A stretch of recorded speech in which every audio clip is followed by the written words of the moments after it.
Buenos días, mi nombre es Ángelo Joshua García Gómez, carnet 2011-13791, y a continuación les expondré el paso 1 de la práctica 4 del Laboratorio de Ingeniería Eléctrica. En el diagrama siguiente se simula una línea con corriente que pasa por un primer switch, que al activarse corta la corriente de energía, de la manera siguiente. La línea de corriente continúa después hasta un segundo switch, el cual al activarlo establece una conexión eléctrica continua con la línea, dándole continuidad a la corriente, así de la manera siguiente.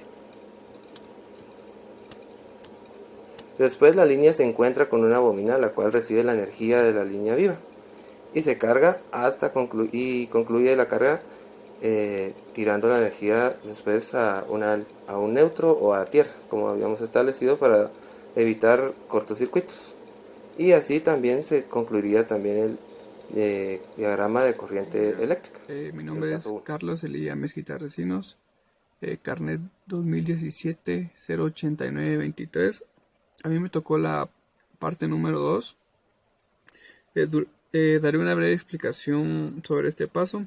Ya una vez armado el circuito como lo tenemos aquí, cuando uno presiona Start, automáticamente la corriente va a circular entre 3 y 14, y cuando llega a la bobina va a recibir energía y los contactos auxiliares normalmente cerrados se abren, y su contacto auxiliar, en este caso también llamado como "-K", como es normalmente abierto, se va a cerrar.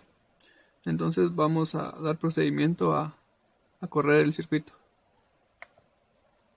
Entonces al momento de cerrar el circuito, vemos que aquí que también la bobina se excita. Entonces la corriente, el botón de la corriente circula con el contacto auxiliar. Aquí se puede ver que toda la corriente y que nuevamente la bobina está excitada. Mi nombre es Miguel Arnulfo Gómez Cetino. Mi número de carnet es 2011-13827. Este es el paso número 3. Aquí podemos ver que ya está conectado mi switch al que le puse nombre S1, que es un switch normalmente cerrado. El switch S2, que es un switch normalmente abierto. Este es un switch también que está normalmente abierto y un switch que es normalmente cerrado. Aquí podemos ver de que el foco está encendido, ya que está en paralelo a todo este circuito. Entonces no es afectado en este momento, no es afectado por estos switch. Al momento de yo presionar el switch 2, se magnetiza la bobina, me deja se queda cerrado este switch y abre este otro switch, apagando el foco. Mi nombre es José Ángel Alvarado Estrada, mi número de carnet es 2013-15255 y yo les explicaré acerca del paso 4. Como podemos observar en la pantalla, tenemos el diagrama donde vamos a ponerlo con simulación.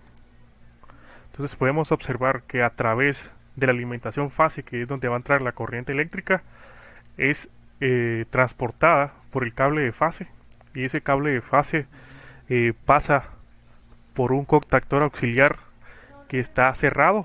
Entonces al estar cerrado pasan los electrones a través de él, mínima la cantidad de energía, pero logra que se encienda el foco. Ahora vamos a cerrar uno de los contactores. En este caso va a ser el accionamiento normalmente abierto. Vamos a darle a iniciar y como podemos observar se apaga el foco. ¿Pero por qué ocurrió esto? Esto ocurrió debido al efecto de la bobina. A la bobina, cuando le llega corriente eléctrica, se abren los contactos que estaban cerrados. En este caso podemos ver que los contactos que estaban abiertos se van a cerrar y los contactos que estaban cerrados se van a abrir. Entonces podemos ver en ese caso que por ese efecto de la bobina, entonces ya no hay corriente eléctrica que le llegue al foco. Eso sería en el caso de ese diagrama. Ahora nos vamos a pasar al caso del motor. Tenemos, como podemos observar en el puntero, está señalando un contactor trifásico. Ese contactor trifásico va a alimentar el circuito que permite el funcionamiento del motor. Ese contactor también se puede utilizar para controlar altas potencias en los motores. Entonces podemos observar que está la alimentación fase. Esa alimentación fase va a ser donde va a entrar la corriente eléctrica, y en esa corriente eléctrica va a estar circulando para que funcione el movimiento del motor. Pero también hay un cable neutro. Ese cable neutro permite regresar la corriente eléctrica. ¿Pero para qué permite regresar la corriente eléctrica? Para que los electrones se muevan desde un punto a otro y así poder medir el nivel de potencial que hay entre los cables. También existe otro cable en este motor que va conectado a tierra. Aquí está denominado como PI.